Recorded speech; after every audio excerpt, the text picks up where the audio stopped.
सुप्रभात बच्चों, आज हम हिंदी व्याकरण का पाठ 15 समानार्थी शब्द पढ़ेंगे। समानार्थी का अर्थ होता है एक समान अर्थ देने वाले शब्द। जैसे सूर्य पूरब से उगता है, सूरज पश्चिम में अस्त होता है, आ रही रवि की सवारी।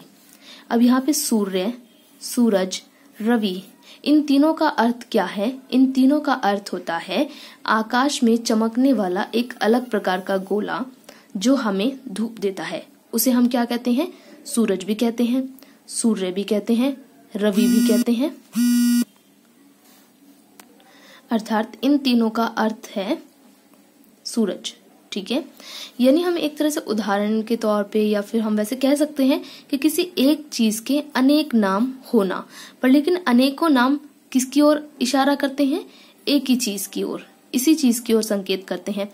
जैसे आपका उदाहरण ले, आपका स्कूल में जो नाम है, अगर वो नाम आपका घर पे ना हो, घर का आपका दूसरा नाम हो, पर लेकिन दोनों ही नामों से इशारा यानी कि संकेत किसकी ओर होता है? आपकी ओर, यानी वो आप ही के अलग अलग नाम हैं। तो उन्हें हम क्या कहते हैं? समानार्थी या पर्यायवाची शब्द। जैसे वह बच्चा बड़ा चंचल है, बच्चा। वह उस बालक को बुलाओ, बालक। उस लड़के ने कमीज पहनी है, ये क्या हो? लड़का। तो ये तीनों जो हैं, एक पुरुष जब वो छोटा होता है, ठीक है, तो हम उसे बच्चा कहते हैं, बालक भी कहते हैं, लड़का भी कहते हैं। ठीक है, तो ये क्या है? पुरुष के छोटे रूप के अलग अलग नाम हैं। तो जो अलग अलग शब्द हैं, ये एक ही चीज की ओर संकेत करते हैं। वे शब्द जो भिन्न भिन्न होते हुए भी किसी एक अर्थ को स्पष्ट करते हैं, समानार्थी शब्द कहलाते हैं। ठीक है, जो कि भिन्न भिन्न अलग अलग तरह के शब्द हैं तीनों, पर लेकिन इनका अर्थ एक ही होता है, एक ही अर्थ को स्पष्ट करते हैं। ठीक है, उन्हें हम क्या कहते हैं? समानार्थी या पर्यायवाची शब्द कहते हैं। जैसे उदाहरण के तौर पे हम यहाँ देखते हैं अग्नि। अग्नि को हम क्या कहते हैं? आग भी कहते हैं, अनल भी कहते हैं, पावक भी कहते हैं और ज्वाला भी कहते हैं।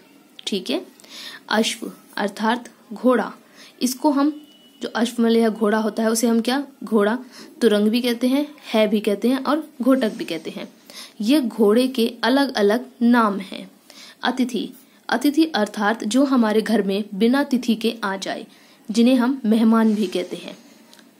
इनको हम अभ्यागत भी कहते हैं, आगंतुक भी कहते हैं, मेहमान भी कहते हैं और पाहुना भी कहते हैं। अतिथि के ये अन्य नाम हैं। इन सभी शब्दों में अर्थ एक ही निकलता है, ये एक ही अर्थ को स्पष्ट करते हैं। तो इन्हें हम क्या कहते हैं? इन्हें हम कहते हैं समानार्थी या पर्यायवाची शब्द। तो आपकी पुस्तक में ये सभी जो हैं, ये सब पर्यायवाची शब्द दिए हुए हैं। आप इन पूरे शब्दों को एक बार जरूर पढ़िएगा, समझिएगा और साथ ही समानार्थी शब्दों से वाक्य बनाने का प्रयास करिएगा। आपको मैंने पूरा पाठ पढ़ा दिया है, समानार्थी शब्द मैंने समझा दिए हैं। अभ्यास करने में आपको कोई परेशानी नहीं आएगी। फिर भी अगर आपको कोई प्रॉब्लम आती है, परेशानी आती है, तो आप मुझे व्हाट्सएप पे मैसेज करके पूछ सकते हैं।